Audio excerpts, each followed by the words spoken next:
Je dois me présenter ou pas en fait? Ah, super.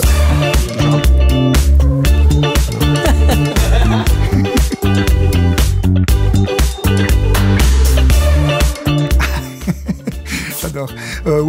Oui, bien sûr, c'est sérieux. Évidemment, le gaming, c'est sérieux puisqu'il y a un écosystème avec la création de valeur ajoutée, d'emplois, ici en province de Liège et en Wallonie. Donc au même titre qu'il y a une culture littéraire, une culture cinématographique, il existe une culture vidéoludique qui vise à étudier et mettre en valeur les richesses du jeu vidéo. C'est un art, c'est faire vivre et faire ressentir des choses aux gens. Le gaming, c'est du sérieux, mais ça peut ne pas l'être aussi. Ça veut dire qu'il y a tout ce qu'on appelle le serious gaming, où on a de la gamification dans des démarches qui sont intellectuellement tout à fait sérieuses, comme dans le pur divertissement, je rentre, je branche ma console, je joue 15 minutes. Ce qui a évolué aussi, c'est la manière dont on perçoit le gaming, pas juste quelque chose où on reste à la maison, derrière sa manette ou derrière son ordinateur. Maintenant, des grandes entreprises, des PME, mais des jeunes entrepreneurs s'y mettent vraiment. Le jeu vidéo au sens large, c'est la deuxième industrie culturelle et créative, c'est même avant la musique, ça brasse plus d'argent. L'e-sport, c'est un marché qui a une croissance à 2 chiffres chaque année, jusqu'à utiliser aujourd'hui les technologies qui sont à la pointe en termes de production, de show. Ils rassemblent sur un week-end plus de 300 000 fans, rassemblent des audiences de millions de téléspectateurs et fait une production vraiment digne d'une Coupe du Monde de football.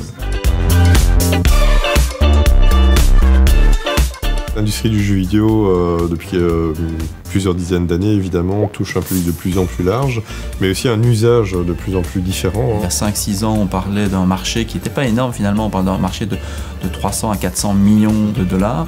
Aujourd'hui, qui vient de passer le 1,2 milliard de dollars, donc on voit que la croissance est très très rapide, on voit donc du coup qu'il y a énormément d'intérêt et d'attrait de la part des acteurs du sport. Le chiffre d'affaires qui est réalisé par l'industrie du gaming en Belgique est à peine de 100 millions, et le chiffre d'affaires mondial du gaming, c'est 170 milliards. Donc c'est-à-dire qu'il y a à peine 0,05% du chiffre d'affaires qui est fait en Belgique, donc il y a encore tout à faire. Le potentiel du gaming est encore très grand. On doit être au top pour être les premiers sur ces nouveaux marchés. C'est pourquoi on recherche énormément de nouvelles recrues. La Belgique et en particulier la Wallonie se situe pour moi à un moment clé. Le développement a pris corps. Il existe maintenant des sociétés et des formations qui sont largement reconnues et qui ont un avenir important. Je pense que le gré a un rôle important pour mettre en lumière d'abord ces différents écosystèmes. Le rôle du gré dans cet écosystème, depuis le départ, ça a été d'essayer de fédérer des acteurs. Sans le gré, il n'y aurait pas eu les premières études il y a quelques années. On n'a pas des chiffres, on n'a pas des visions à moyen terme, des visions à long terme, des informations sur d'autres marchés. Le gré, déjà, on peut le voir aujourd'hui, il est très important pour arriver à mettre en contact les gens. Parce qu'on a tendance à être un peu isolé dans notre galaxie. Le gré s'est positionné assez tôt, en 2018 déjà, au niveau de l'intérêt par rapport aux jeux vidéo, qui a permis de mettre en lumière un peu ce qui existe, mais surtout les besoins, les manquements. Et donc on collabore depuis longtemps sur le développement de l'écosystème local liégeois. Alors le gré, il a eu vocation d'une part à mettre en exergue ce phénomène qui, à l'époque, en 2018, quand on en a parlé pour la première fois, n'était absolument pas connu. Deuxième chose, c'est faire en sorte que tout le monde puisse se parler. Donc c'est-à-dire que les entrepreneurs qui sont des studios de production puissent rencontrer une structure publique qui fait du financement ou d'autres entrepreneurs et d'autres studios afin de pouvoir collaborer de manière transversale et autres. C'est important de développer des écosystèmes locaux, de connecter ces écosystèmes, mais tout de suite, très rapidement, de les connecter aux bonnes personnes dans des hubs. Le rôle du gré, c'est le rôle d'un Wallifornia et c'est le rôle d'autres acteurs dans l'écosystème qui peuvent aider ces entrepreneurs à le faire. Ce qui a évolué dans l'écosystème du gaming liégeois, c'est sans doute le nombre d'acteurs, autant des développeurs de jeux que, comme ici, un incubateur. Il y a un écosystème qui existe et qui est créateur de valeur ici à Liège et qu'on peut créer des choses et se lancer en national ou à l'international. Si en termes de croissance, du nombre de studios, ça reste encore assez timide. On sent vraiment un réel dynamisme, aussi bien de la part des acteurs privés que publics. Dans les régions liégeoises, on a plusieurs studios. Je pense à Abracam, il y a Wild Bishop, il y a Endzone aussi qui existe. On a vu plein d'initiatives qui ont vu le jour ces derniers mois, ces dernières années. Au niveau de la formation, on commence à voir quelque chose qui est pas mal. On peut trouver par exemple une école comme la Haute École Albert Jacquard qui forme des personnes compétentes, par exemple dans le modeling, l'animation, les effets spéciaux, des choses comme ça. Et l'idée, c'est d'ancrer ces talents au niveau local, soit en soutenant les studios de jeux vidéo existants pour pouvoir embaucher davantage de personnel,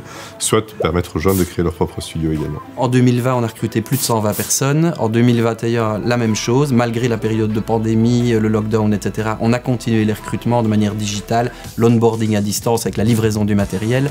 Et les perspectives sur 2022, c'est environ 150 nouveaux postes. Notre société crée aussi bien des services que des produits. C'est 8 personnes qui travaillent à temps plein, plus d'1 million de joueurs, tous supports confondus. Aujourd'hui, on a un phénomène international qui est extrêmement important, c'est des emplois, c'est de la création de valeur ajoutée.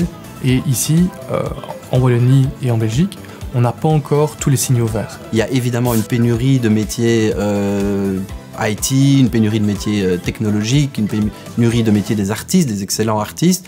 Le recrutement, c'est un des challenges permanents de l'entreprise depuis sa création. Il faut arriver à créer et à maintenir une culture entrepreneuriale qui nous manque parfois en Wallonie. On est du coup toujours à la recherche de l'innovation pour arriver sur des secteurs où on nous attend un peu moins. Il n'y a juste pas encore les structures et vraiment des fois les moyens aussi pour les mettre en place. Et finalement, la Belgique n'investit pas assez dans ce type d'innovation. Du point de vue Sport Tech Belgium, qui est finalement l'initiative qu'on prend au niveau Agoria ensemble avec Walifornia et la Fédération belge de football, on s'intéresse plus particulièrement à une pépite au sein du gaming qui est l'e-sport. On voit là, d'un point de vue déploiement technologique et du potentiel de développement, beaucoup d'intérêt. Notre objectif, c'est de rapprocher ces mondes, rapprocher ces différents stakeholders au niveau de l'écosystème et favoriser l'investissement. Ce qu'on attend surtout des politiques, c'est un cadre qui soit fixe, qui soit connu, qui ne soit pas changeant, qui soit sécurisant, avec une taxation connue, des règles connues. Mais nous, notre métier, c'est d'investir. On est un fonds d'investissement. Et donc, nous, ce qu'on veut vraiment apporter, via l'organisation de programmes comme Walifornia, en plus du capital, amener un réseau qui soit local, national ou international. On veut vraiment connecter la bonne personne, que ce soit localement, nationalement ou internationalement, à l'entrepreneur au bon moment pour qu'il puisse accélérer son projet. Parce qu'on a les compétences, on a les talents, on a les idées. Et donc, il faut vraiment maintenant mobiliser tout ça avec un bon soutien financier à la hauteur des ambitions pour y arriver. Je pense qu'un vrai boost serait qu'on puisse avoir ce fameux tax shelter qu'on attend depuis maintenant bien longtemps. Développons des projets ensemble, collaborons ensemble et on sera beaucoup plus fort, je pense.